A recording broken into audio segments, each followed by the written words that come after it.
미군 기지가 지난 71년간 주둔함으로써 동두천의 총 지역 경제 손실은 연간 3천억 규모로 분석되고 있습니다. 특별한 희생으로 특별한 보상이 따라야 한다는 공정의 원칙은 어디로 간 것인지 묻고 싶습니다. 지사님께서는 경기도 차원의 대책을 강구해 주시고 정부에 건의하는 등 목소리를 높여 주십시오. 동두천 시민들이 또다시 실망과 상대적 박탈감을 느끼는 일이 없도록 해주시기 바랍니다.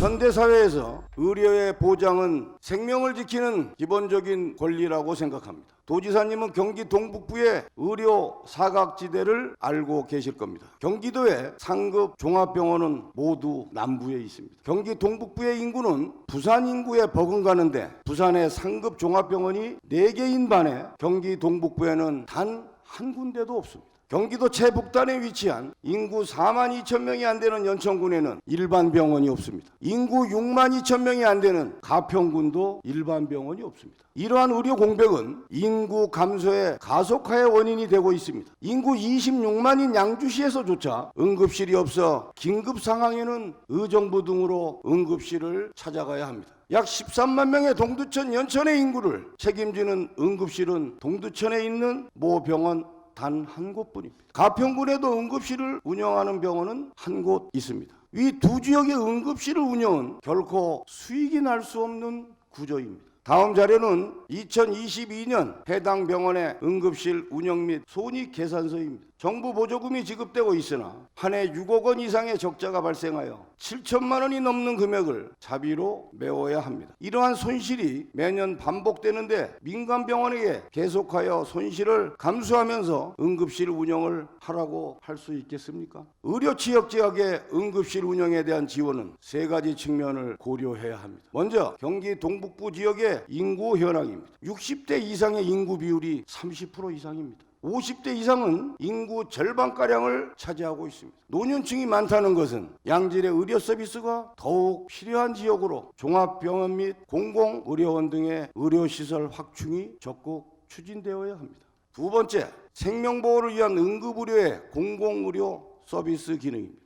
긴박한 순간 생명을 살리는 응급실이 없어 의료 무인도라고 불리는 지역의 응급의료는 가장 기초적인 공공의료 서비스입니다. 세 번째, 최저임금의 인상과 낮은 의료 수가로 인한 병원의 재정 악화입니다. 공공의료를 수용하는 응급실 운영에 있어 재정 지원 확대는 절대적으로 필요합니다. 저는 이 동북부 의료 체계에 있어서 최근에 TF위원회를 만들었습니다. 이것은 단순히 동북부 지역에 공공의료원 한두 개 설치해서 풀 수 있는 문제가 아니기 때문에 전문가들을 위주로 해서 저희와 함께 그 민간합동위원회를 만들었고 이분들이 모여가지고 아주 심도 깊은 토론을 하셨는데 아주 굉장히 좋은 얘기가 많이 나왔습니다. 여러 가지 얘기를 했는데 가장 많이 나온 주제가 2건 있었습니다. 하나는 공공의료기관 확충에 대한 문제입니다. 이건 아까 임 의원님께서 말씀해 주셨고요. 두 번째는 의료와 돌봄 서비스의 통합 제공이었습니다. 그 다음으로 한 것이 필수 의료와 응급 의료 확충입니다. 이 부분은 저도 몹시 신경을 많이 쓰고 있는 부분이어서 그리고 단순히 공공의료원 하나 만들고 하는 차원을 떠나서 근본적인 대책을 만드는데 최선을 노력을 다하겠다는 그런 말씀을 드립니다. 다음은 주한미군 공여지 반환에 관한 말씀을 드리겠습니다. 전국의 주한미군 반환 대상 공여지 중 대부분이 경기 북부, 특히 동두천에 있습니다. 미군 기지가 지난 71년간 주둔함으로써 동두천의 총 지역 경제 손실은 연간 3천억 규모로 분석되고 있습니다. 특별한 희생으로 특별한 보상이 따라야 한다는 공정의 원칙은 어디로 간 것인지 묻고 싶습니다.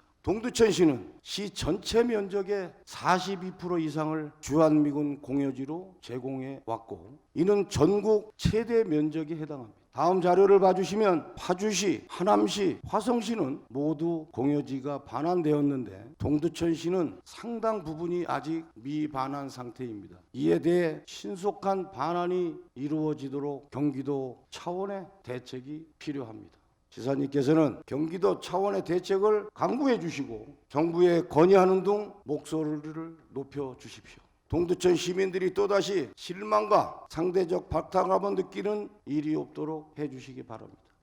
첫 번째, 주한미군 반환공유지 관련해서 정부 지자체 간 과거 역할 관련해서 질문을 주셨습니다. 저희 경기도와 동두천시가 공동 주관으로 해서 민간 전문가와 함께 그다음에 중앙부처, 도, 시군의 국장급까지 같이 참여하는 합동 워크숍을 올해 상반기에 개최를 하였습니다. 그리고 여기서 발굴된 개선 과제에 대해서는 중앙부처에 건의를 하였습니다. 대표적으로 지연되는 반환 기지에 대한 개발 사업비를 주변 지역에도 사용할 수 있도록 그렇게 건의를 드렸다는 말씀드립니다. 두 번째는 정책협의 추진단 출범과 관련하여서 그 활동이라에 대해서 물으셨는데, 정책협의회에서 시군이 제안한 현안 과제에 대해서 외부 전문가의 컨설팅을 실시한 후에 관련 중앙부처에 법령 제도 개선안을 2차례 건의하였다는 말씀을 드립니다. 그리고 세 번째로 동두천시에 대해서 공유지 개발로 인해 지역경제 활성화가 중요한데 경기도의 구체적인 지원 방안에 대해서 물으셨습니다. 또 동두천시에 실질적인 지원이 이루어질 수 있도록 도 발전 종합계획의 주변 지역 신규 사업을 반영하여서 올해 5월 9일에 행안부에 제출하였고 올해 11월 달에 확정이 될 예정입니다.